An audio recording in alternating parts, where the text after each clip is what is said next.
పహల్గాం దాడికి ఉగ్రవాదులను ఏకదోసిన పాక్ ఇప్పుడు యుద్ధ భయంతో ఏం చేయాలో పాలుపోక తలా తోకాలేని ప్రకటనలు చేస్తోంది. అన్ని ఆధారాలు కళ్ల ముందు కనిపిస్తున్నా బుకాయిస్తోంది. అరేబియాలో వైపు నౌకల్ని మోహరిస్తోంది. ఇటు ఏ క్షణమైనా ఎలాంటి పరిణామాలకైనా సిద్ధంగా ఉన్న భారత్ కూడా దూకుడుగా బదిలిచ్చేందుకు యాక్షన్ ప్లాన్ రెడీ చేసుకుంది. ఇలాంటి అప్డేట్స్ ముందు బ్రీఫ్ గా చూద్దాం.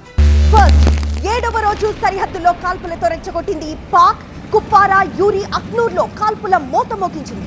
ఇక సెకండ్, పాక్ విమానాలకు భారత గగనతలం క్లోజ్ అయింది.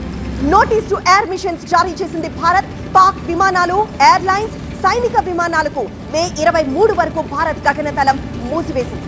ఇక థర్డ్, తాజా పరిణామాలతో మరింత రెచ్చిపోతుంది పాకిస్తాన్ నేవీ.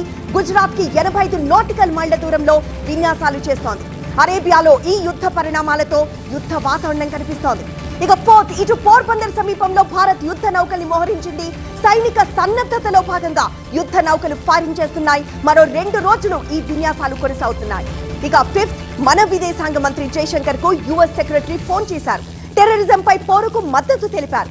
అలాగే పాక్ ప్రధానికి కూడా ఫోన్ చేసి పహల్గాం దర్యాప్తులో భారత్ కు సహకరించాలని సూచించారు. ఇక సిక్స్త్, జైల్లో కాదు ఇంట్లోనే ఉన్నాడు మోస్ట్ వాంటెడ్ హఫీజ్ సయీద్. లాహోర్ లో హఫీజ్ ఉంటున్న ఇల్లు శాటిలైట్ చిత్రాలతో సహా ఇప్పుడు బయటకు వచ్చింది. ఇలాంటి అప్డేట్స్ అన్ని చూసే ముందు ఇప్పటి వరకున్న హెడ్లైన్స్ చూద్దాం.